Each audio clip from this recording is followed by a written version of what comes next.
le Président.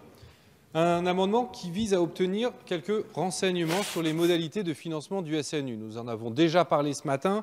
Les réponses ne sont pas claires. Je ne reviendrai pas sur les atermoiements bizarres qu'a suscité ce projet. Le candidat à la présidentielle Emmanuel Macron avait fait une proposition baroque en prenant un service universel d'1 mois. Rapport après rapport, il cherche à faire oublier l'idée de départ et à sauver la face. Il empile les promesses sur les promesses plus anciennes. Dans l'état actuel des choses, l'une de ces promesses est que le budget des armées ne sera pas affecté par la mise en place du service national universel. On voudrait bien le croire, puisqu'un secrétaire d'État en charge de sa création a été placé auprès du ministère de l'Éducation. Toutefois, la mission éducation du budget 2019 n'indique aucun crédit pour la création du service national universel. Je sais bien que la consultation est en cours pour savoir quelle forme il aura exactement. Néanmoins, il est extrêmement curieux et même douteux que le secrétaire d'État, M. Attal, ne dispose d'aucun budget pour au moins créer une mission de préfiguration du SNU. Avec quel argent travaillera-t-il pendant toute l'année 2019 ? Quoi qu'il en soit, le président de la République s'est montré trop pressé pour nous laisser croire qu'il ne se passera rien sur ce front-là jusqu'en 2020. Nous voulons donc savoir quel impact aura le SNU sur les moyens des armées. Je le dis au gouvernement, il est temps de sortir du bois et d'assumer. L'éducation nationale sera-t-elle saignée pour satisfaire le caprice du prince, ou bien ce sera le ministère des Armées qui fournira les moyens de manière discrète. Nous demandons ce rapport parce qu'il est temps d'avoir des réponses claires. Et je crois que nous sommes nombreux dans cette Assemblée à le penser.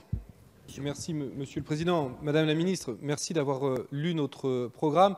Je vous invite à le lire un petit peu plus attentivement et comme ça vous constaterez que le service national que nous proposons n'est pas du tout purement militaire, mais qu'il est bien pensé pour servir la société et intègre les questions écologiques, les questions de sûreté et de sécurité civile.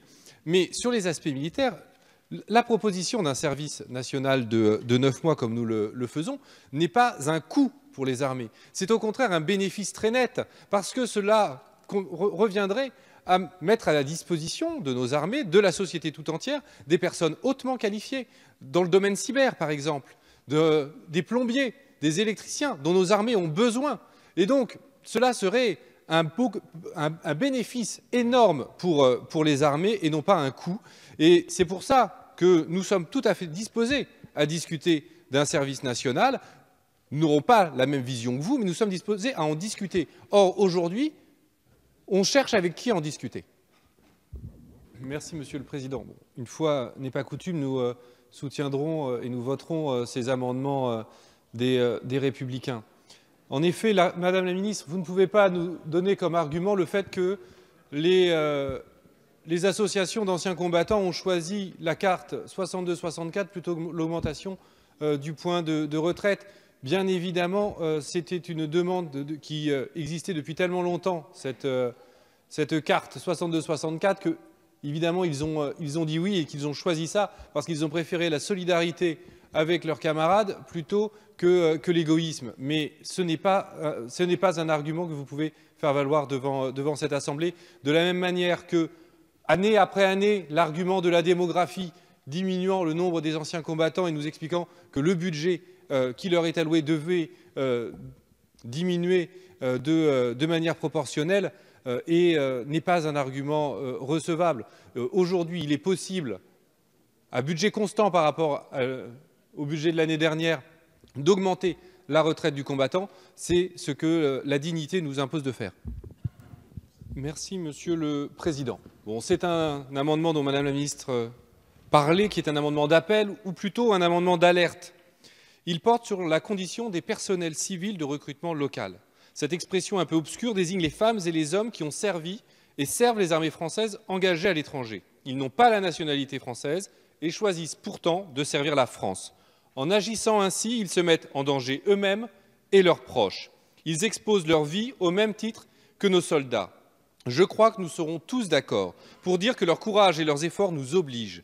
Dès lors qu'ils l'ont servi, leur protection, leur avenir est l'affaire de la France. Pourtant, le cas des interprètes afghans qui ont aidé nos armées indique clairement que l'État jusqu'à présent n'a pas été à la hauteur. Des dizaines d'entre eux n'ont pas bénéficié de la protection fonctionnelle dont doivent bénéficier tous les agents de l'État. Leur vie est pourtant menacée.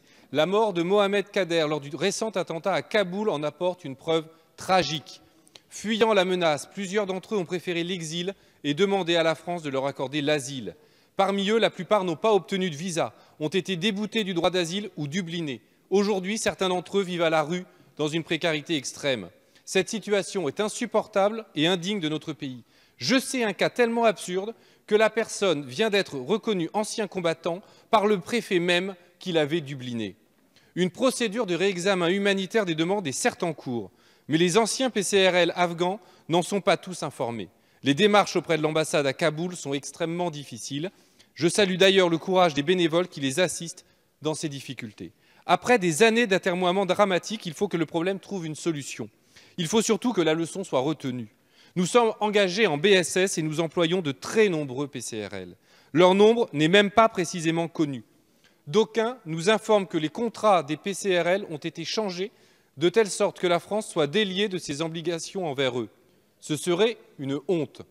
J'espère que vous pourrez démentir cette information et quoi qu'il en soit, je crains qu'en l'état, nous allions au-devant de nouveaux désastres si nous ne prenons pas maintenant les décisions nécessaires pour assurer notre devoir et nos obligations envers les PCRL. Merci Monsieur le Président, merci Madame la Ministre de ces premiers éléments de réponse. Bon, vous constaterez que même les éléments que vous avez donnés sur les questions des interprètes, et il n'y avait pas que des interprètes afghans concernés, est encore insuffisant parce qu'il y a beaucoup de cas personnels qui ne sont pas réglés, et y compris pour des auxiliaires qui sont d'ores et déjà parvenus au territoire national et qui ne sont pas reçus dans les conditions dans lesquelles ils le devraient.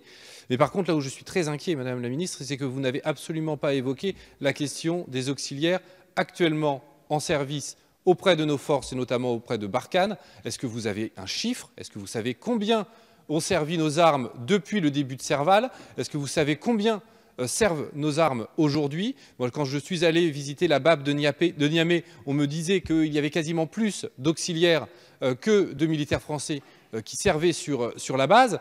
Quel est aujourd'hui le fichier informatique de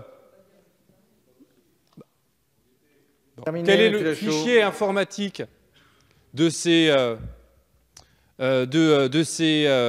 auxiliaires et quel va être le suivi pour la suite?